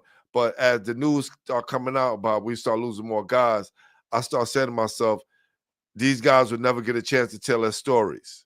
You get what I'm saying? So through me talking to guys like yourself and so many others who I speak to, their name will come up and we can pay homage to them. You know what I'm saying? Like and keep their names alive through what we do, right? And make sure that their name lives forever. So when I saw that article and I was like, damn, I ain't see L in a long time, it kind of brought me back. And it's going back, 5 years ago, bro, when all that stuff kicked off and, they had the article of you and him in the paper, that Newsday article, man. Like when you was hearing about all these guys, especially your brother Lee Green, where were you at and when did you get the news? Do you remember when you got the news? Oh, absolutely, man. And the crazy part of that picture that we took, right, that was at the St. John's game. That's at the Garden, right? So that was on February 14th, right? Mm-hmm. It was at the Garden. That was a week before everything got shut down. Wow. So my thinking was like, yo, this is crazy. We was at the Garden with all those people. And a week later, they shut everything down. Right. So, when that happened, me and Lee, we speak every day. Every day I'm calling him, you know what I mean? We shucking and jiving, you know what I mean? And that's my brother, that's my roommate, you know what I mean? When I was at St. John, that was my guy, that was my brother, so it crushed me, man. And when I, I was, throughout the process was, involved with everything. And, throughout that week and all that, I spoke to him like Monday or Tuesday or something like that. Yo, boom, boom, boom. We was just chopping it up and things like that. And I think like, he probably went into the hospital like on Wednesday or Thursday or something like that. And they sent it back. Then he went back. Then sister hit me up like, blah, blah, blah. He spoke to her and she, they FaceTime. She was like, bro, what's wrong? Like, yo, you go to the hospital, man. You don't even look good. He's like, yo, I'm going right now. And, Saturday, he was in a coma. You know what I mean? And unfortunately, doing coma, you can't go no funeral. Right. Yeah. You couldn't do none of that. You know what I mean? So So that's been, still kind of tough for me. But what I do, I continue to try to keep, my connection with Lee, through his sister, through his family, man, to Mike, to Jonathan. I try to, those his kids. Mike is right next to me. He's down here with me. Mike and my son is like they brothers, they tight. So, they had they painted a mural this summer in Patterson Project where Lee's from. So he's on the wall. Him and Arnold Bernard, they pay tribute to them. So I'm there supporting that. Me and Dave, Kane, Chanel. We got our St. Dow Aiken. We got our St. John's crew. They're showing Ralph Menard. We got our St. John's crew showing love to Lee. So, I just continue to, just try to just stay close to the brother. That's my brother. He's going to be my brother. You know what I mean? So, rest his soul. And then, we all going to be there one day. We born to die. That's right. And that's going to be life. It's hard to sometimes deal with when the physical is gone, but emotional and everything else, he live on, he still live on through me. I learned so many lessons with Lee, man. It's crazy that, so let me tell you a funny story. Right? So we in college, right? So Lee uncle Chris Green, right? So Chris played at Iona with Steve Bird and all those guys, right? Chris went to Columbus. Mm-hmm. He played the church and all that stuff, right? He went to Columbus with, I think, with Billy Goodman was there and all that stuff. So they played together. So Chris and Walt they bread and butter, him and Walter Berry, right? So Lee grew up watching those guys. So that's one of the reasons why Lee came to St. John. So now Chris and Walt, they popping. They popping champagne everywhere. They the champagne guys. So Lee, you in high school, so boom. So check it. So we at the John, right? So now Lee put me on this. So what we do, man, we drink a brew, right? What we do? Let's go get a 40. That's what we do. We get 40s, right? We drinking 40s. That's what we do, right?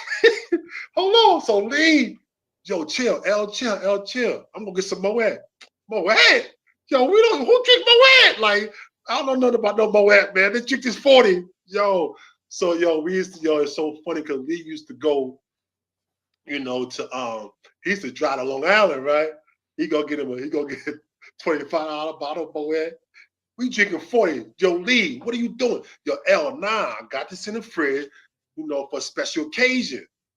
What are you talking about, man? My man, Lee, man, my bro put me up on that Moet. And I'm not, I'm not a drinker. I'm not, no shit. I'm not into that, right? I drink a 40, whatever. But Lee got me to, I might drink some more. I mess with this guy here now. We drinking Moet. Come on, I'm a 40 guy.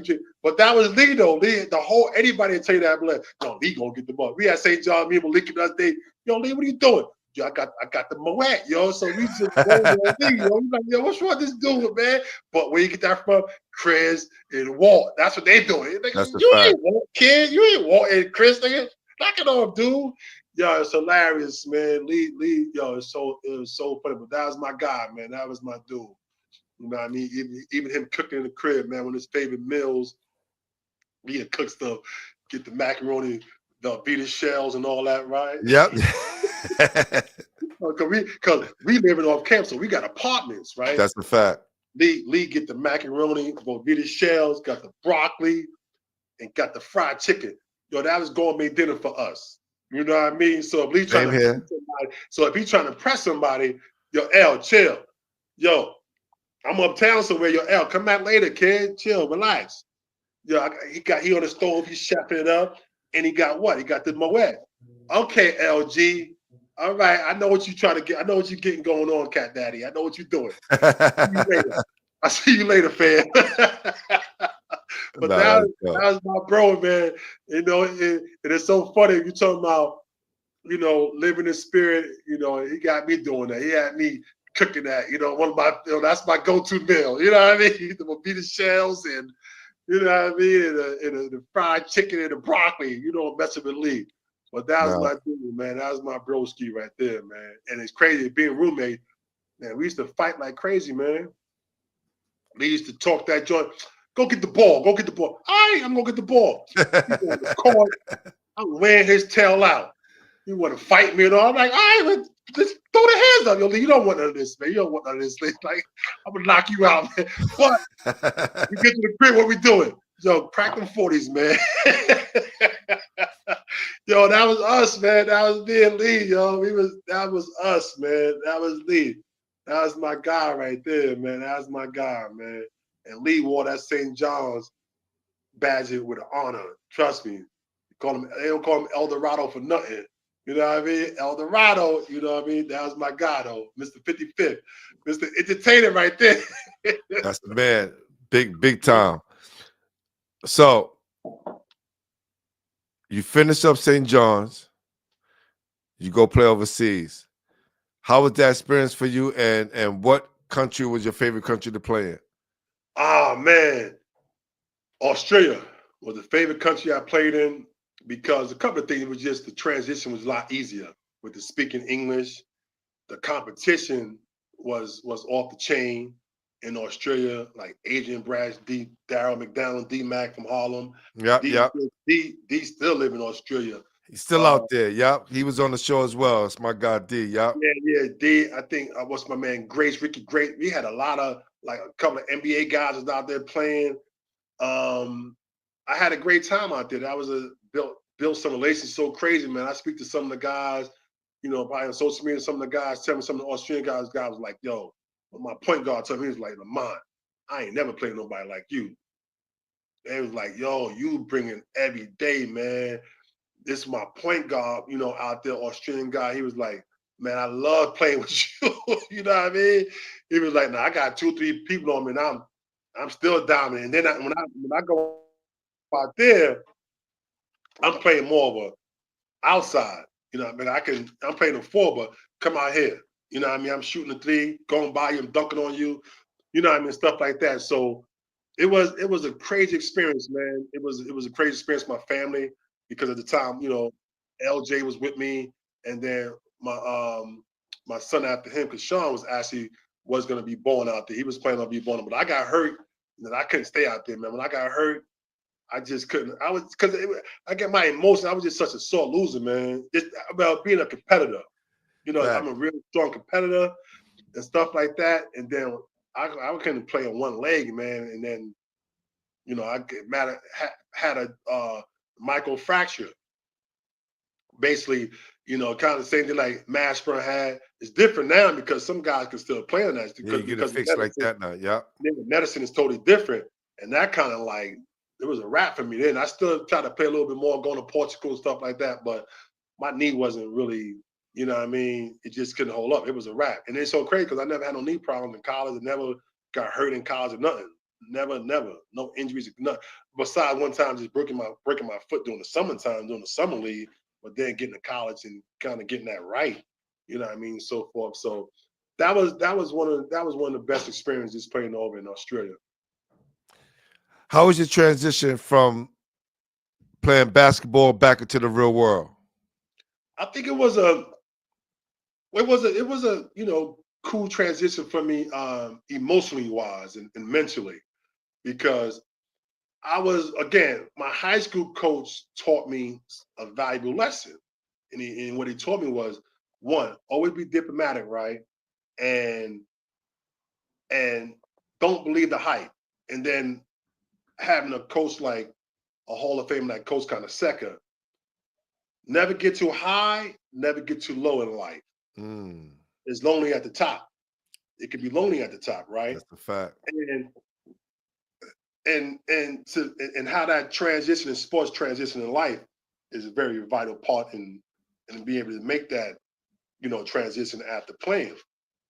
So, and I always kept to what we would say with Coach Connecticut. I always stay close to the vest.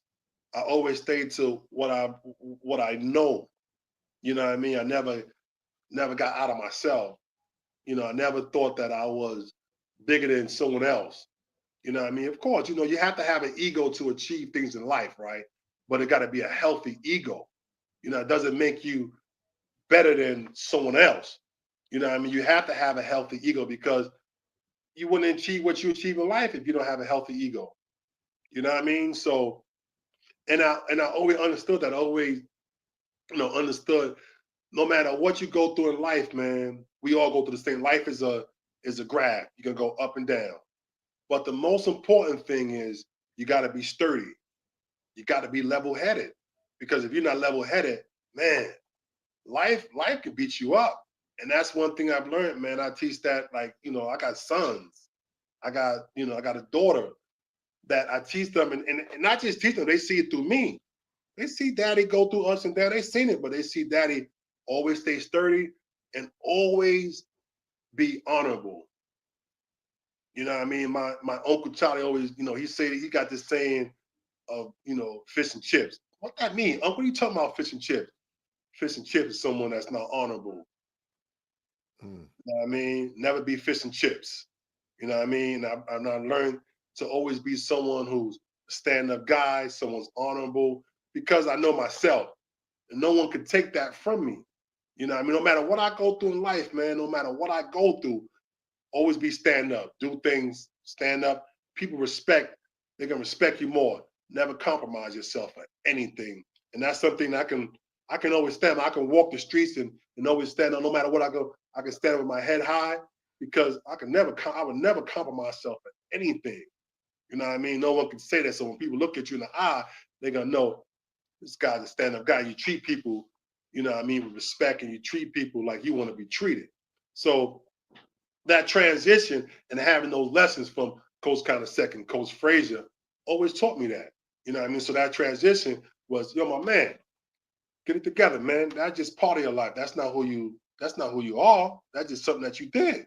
That's right. You know what I mean? Now, take those lessons and then, basketball transition to life. For a lot of people, if you can connect the dots. If you connect those dots, you'd be good. All right, let's make it happen now, Captain. And so, it's been a journey. It's been great. And those lessons been very fruitful for me. What have Lamont Middleton been up these last few years since out of basketball? Oh man, I've been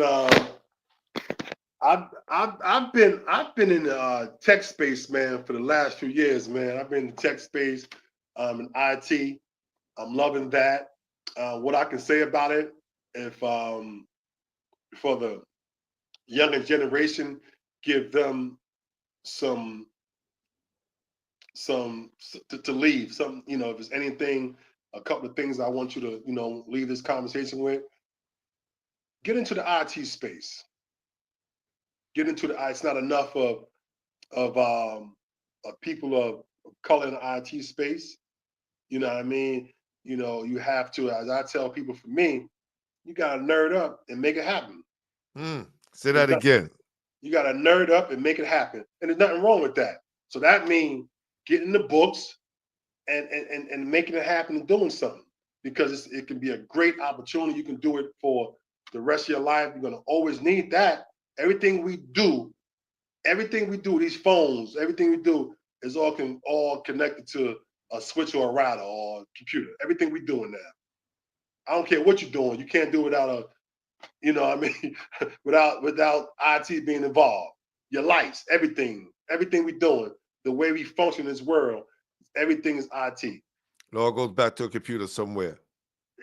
Yep, always go back to the computer and so forth. So I would definitely say our younger generation, take a look at. I didn't know much about it. My broski, my brother for 40 years. I want to give my man Gary Davis. That's my bro. That's someone I grew up with, my neighborhood. 176 in Andrews in the Bronx, west side of the Bronx, since I was middle school. You know what I mean? G, he's down. He lived near me in North Carolina, right around the corner. I was running my own janitorial and maintenance company. COVID came, shut that down. So I'm like, yo, G, blah, blah, blah. He been telling me for years, yo, L, you should try to do this. I'm like, man, I ain't got no time. Now, when that came, it was about survival. G gave me 2 big books. I'm like, oh, what you want to do with this? Yo, L, just read it. Read it. It was COVID. Okay, my man. When I get out of this, I got to come out, right? You got to be able to, create yourself. You got to be creative. You can't just, because if something go bad, you got to be able to flip and do something else. You got to be flexible, right? Yeah, reinvent yourself every time. Got into that, study that, man, and it's been phenomenal. And it's thanks to, to my bro to make it happen. You know what I mean? So I've always, tell the younglings, hey, get into this IT space, man. It's something you can do. You can do it remotely. You can be living somewhere in another country and you still, doing it. Living, got your family, taking care of your family. You can do it, forever. You know what I mean? So I've been doing that and, it's been great. No doubt. Well, I want to hit up my sponsor real quick, and then we're going to come back and we're going to have some fun real quick, all right? No doubt. Okay, go ahead. All right, stay right there, stay right there, stay right there. All right, cool.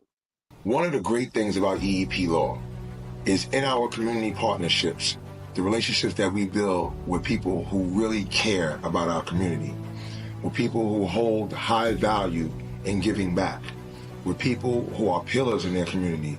Being said, EEP Law is a proud sponsor of Basketball Heads Podcast, the #1 basketball podcast in New York City. All right, so now we're going to get into the top five. Are you still there? Yeah, I'm still here. I think you froze for a minute. Go out and come back in. Hold on, G. I'm coming in right now. I just had to All text my. Hold on, I'll be right back with you, B. All right, no doubt. Right here. All right, cool. You texted, you good? Mm-hmm. All right, let me see if somebody else has something to say. It says, Kubi TV Network said we need a new mayor. Can you run for New York City mayor? No, I'm good right here. It took me a long time to become the voice of New York, man. So look, I'm good where I'm at right here, baby. I don't get into politics. So now we're gonna get into the top five. All right. Okay. We're gonna have some fun. We're gonna have some fun before we get out of here, brother. It's the hardest part of the show. Trust me. Top five. All right, Al. The top 5 players you played with. The top 5. You can't name 6, can't name 7. The top 5 guys you played with ever. Oh, yeah. Wow. Yeah. Well, it's the toughest part of the show right here, bro. John Morton is one. Got to put Vin Baker in there.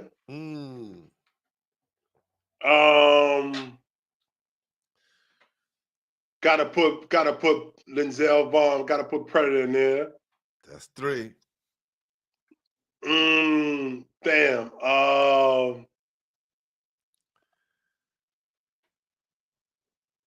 I'm gonna put my man Ron Moore in there because Ron was a crazy shooter. I never played with nobody with a shooter like that. That's so 4. I'm gonna definitely put my man Ron. I gotta put Ron in there.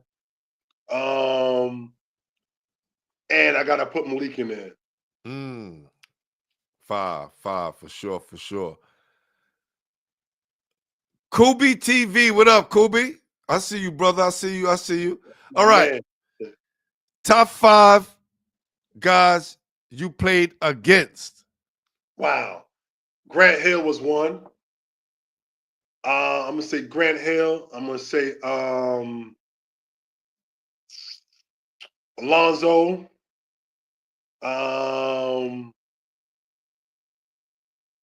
My man from Alfonso Ellis from Notre Dame. Yeah. Used to give us some problems.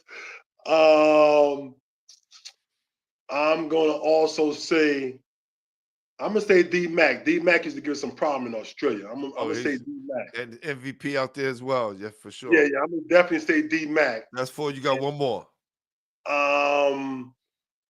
Let's go with Wow, that's tough, man. One more. I'm gonna say my man Mustafa Baskeen, man, from Columbus. No doubt. Mustafa. Dashes. Yeah, I saw Mustafa the other day. He came to the game. Salute to Mustafa. Got to come to the What? show, Mustafa. Yeah. For sure. Yeah, that's my man. That's Mustafa. I gotta give Mustafa a break. Got to No definitely doubt. in high school. Mustafa was that dude, and that was my man too. In the summertime, we played with Julius Allen, so that was my guy. He used to pass me the rock a lot in high school, boy. All these guys you named had Julius on the show too. Actually, I'm gonna send you. I did the Bronx Hall of Fame as well. They got a Bronx Hall of Wow. Fame I was there. trying to get that this year too. Yeah, I'll send it to you because we went up there. We taped the whole thing. Wow. Yeah. Good. Chris Ramirez said it's great to see St. John's being one of the best teams in college basketball. Said you guys put the icing on the cake tonight. Man, it's great, man, to see St. John because Big East basketball is not the same as St. John's and Georgetown, not in Syracuse. Yeah. You know what I mean? So it's great to see, my school doing a thing, you know what I mean? So it's definitely big hats up to them, man. We're going to the Final Four this year for sure. For sure. Now, I always ask everybody who played in the Big East, what was it like to play in the Carrier Dome? Oh, I used to hate playing the Carrier Dome, especially daytime. What? Why you say that? Because in the day, so remember, it's a dome, right? A couple of reasons. So in the dome, it's crazy light. So in the daytime, it's crazy. At nighttime, it's cool, but it's crazy light. So you can't. It comes to the dome. It comes to the dome. Yes. So the basket is crazy. So you really can't get an eye like on a basket like that because everything is light. You know what I mean? It's crazy. And then crazy snow. Syracuse is crazy, man. I remember the time we go up there, we couldn't even play because it was snowing. Wow. You know what I mean? Because all the snow's on the dome and they worry Right. about, you know what I mean? But it's crazy playing the dome because, man, I ain't there for 50,000. You got 50,000 people there. You know what I mean? Right. 50,000 people there. The dome is crazy, man. And that's not even packed because it's a football stadium. That's a fact. You know what I mean? So they get it to like 60,000, 65,000 in that joint. Yeah, I used to like playing it because I'm going against Rad, I'm going against Red. You know what I mean? So crazy. Let me tell you a crazy story, right? This is crazy. My mom used to love St. John. She used to love Syracuse. Only one reason though, because of Lawrence Moulton. I'm like, Mom, you ain't coming to the games just to see Lawrence Moulton play. The long socks. Yeah, she always talk about Lawrence. I'm like, your mom, nah, you ain't doing that. If you ain't gonna come to the game and you know what I mean, I don't want to hear nothing about no Lawrence Moulton, yo. You know what I mean? I'm like, Mom, you're not having that. My mom used to love her some Lawrence Moulton, yo. It used to be crazy, yo. But it used to be great, man, playing against Red and Conrad and it's cute because I grew up on that. I was at the game as 9th grade or something like that at the Garden, man. Walton and them playing against Syracuse Pearl in the Big East Championship. The Garden is rocking, shaking. Walt hit it wasn't Walt. One of St. John's mark past somebody, he hit for like a goal by one. Become Pearl. Pearl coming down to end it. Pearl at the basket man laid out. Walt came out like pop. Walt blocked the shot. We won the Big East Championship. I remember that it was yesterday. Wow. The Garden rocket. It ain't nothing like the Garden. And then being a part of that, I'm like, yo, I'm on the court just seeing all this blue Connecticut, all this orange or Georgetown. That's crazy. And the Garden is actually shaking and being a part of that. Man, ain't nothing like the Garden, man. I've been to places, but Indiana was crazy because Indiana got all that red and Duke and playing in. That was crazy too, but it ain't nothing like the Garden. That's right. Best stories in New York City right here. The best stories in basketball. All right, last one, Al. Top 5 players in New York City history. Wow. That's crazy. From your perspective, nobody else. From your perspective, okay. Who you think? Yes. I gotta go with my guy, John Morton. Gotta go with Walt Berry. Gotta go with Chris Mullin. And then I'm hit the old school, going to BK. Gotta get my man, World Be Free, Bernard King. That's 5. That's crazy right there. Nobody has picked the same 5, so that's to let you know how many great players we got in New York City history. No doubt. Yo, And L, Bernard man. King was my guy. Bernard King was the guy. I kind of modeled my game after BK. BK, definitely, man. No doubt. No doubt. Well, you was definitely a one-on-one, brother. I'm glad we got to chop it up. I've learned a lot of things about you and you know, some of these stories. I'm glad we was able to chop it up, man. I want us to, you know, my number's gonna stay the same. You let you know I'm not giving nobody your number, so you already know that. You know what I'm saying? So I definitely want to reach out to John Morton. I got his number. I've been texting him because Gerald Green hooked me up, and you know, I just need everybody. You know, I know he don't talk much, but Yeah, let him John. know it's Nah, a you hit John. it's a safe space, and if you ever want to come on, we here for him. All right, and anybody else that from New York City that you speak to, let them know you're going to show, tell your story, because you know, listen, bro, we all getting older. We all getting older, and we want to make sure that these stories and you guys' names and legacies will always be around forever, man. So this is the way we could do it. And I want to say I love you, man. Good seeing you, brother, man. And definitely Likewise, stay up. brother. Thank you, sir. Appreciate it. Hey, before you close, man. Yes, yes. You contact John, man. Just let John know that you spoke with me, man, and I definitely want to see him on the show, man. You did an Oh yeah, yeah. episode. Yo, John been on the show like about 5-6 times already. We done did him. Then he came on the high school show about 2 times. John is a regular, man. John is a regular. I'm trying to get his brother Ron on the show as well. So No, I'm talking about Morton, John Morton. oh, John Mo. Oh yeah, yeah, yeah. Oh, bet. Yeah. I'm gonna keep reaching out to. I'm gonna send him this. Yeah, let him know, Sure. like, cause let him know definitely, man. That L said, "Yo, I want to see him on the show, man. I want to hear his story." No doubt, no doubt. That's my guy. No doubt. Yeah. Okay, All right, brother. man. You, All right, man. I'm gonna do my closing remarks, man. We're gonna get up out of here.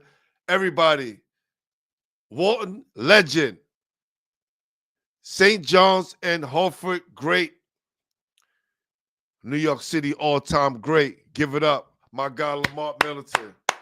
Appreciate you, bro. Appreciate you. Absolutely. Yo, let me tell y'all, Lamont was definitely a one of one. If he was playing today, they would probably have him out on the 3-point line. He was just like that 6'6", 6'7", low-scoring machine. And he had the mid-range that could shoot that jump shot, right? But they had the presence of mind to play him where he was at his strongest. And no matter if you were 7 feet tall and Robert LeBird, or you were 6'10" and Alonzo Mourning, he was going at you. And you had to deal with all of this in your chest, those big hands blocking your shot, and those strong forearms moving you out the paint. He did that in high school. He did that at Hartford.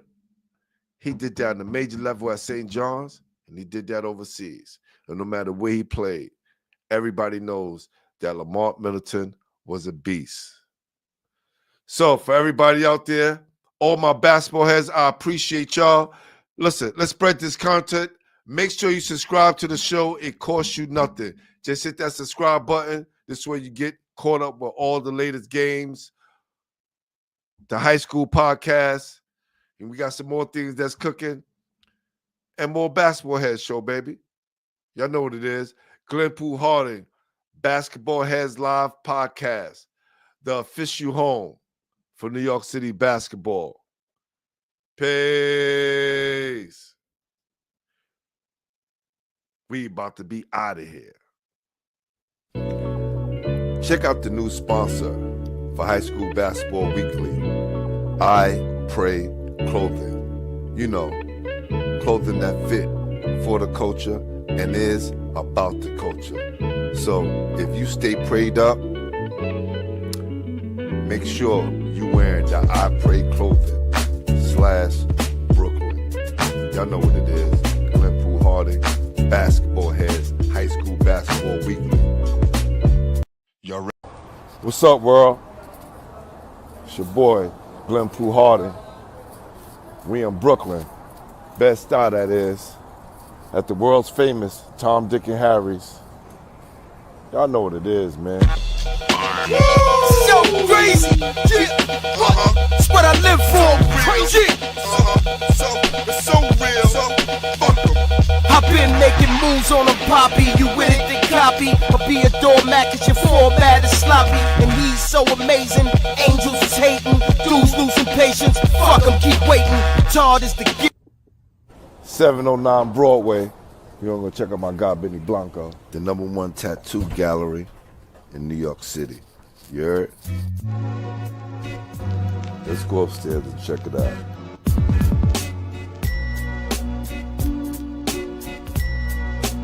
Vintage art everywhere. Vintage toys, vintage games. Look at that. That Pac-Man right here. Locked and loaded. Y'all come through. Y'all know what it is. Shadow Gallery 718. It's your boy Glenn Poole Harding. Basketball Heads. Back at you. Peace. Hey NSC, I hope you all are doing well, but I do have one question. Did you know these were lock extensions? Or maybe it's two questions, because did you know if you give me 2 inches of hair, I could get hair all the way down your back? Yeah. Human hair lock extensions, where you can have them installed, you can have them colored, you could keep them forever, or you could keep them until the time is right, where you're just like, you know what, I just want to live my free lock journey with my hair that has been locked, because that's what my client did right here. Link is in the bio. We're waiting for you. See you soon. Y'all ready? Y'all ready?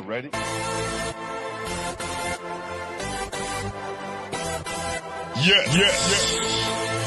You have just stepped into the world of chaos, where everybody goes hard. Come on. Go hard. Go hard. Go hard. Go hard. Go hard. Or go home. Never back down. You gotta hold your own. Go hard. Go hard. Go hard. Go hard. Go hard. East Coast. Go hard. West Coast. Go hard. Midwest. Go hard. Dirty. Hurry up, everybody. Get online, buy your tickets, cause the game about to start.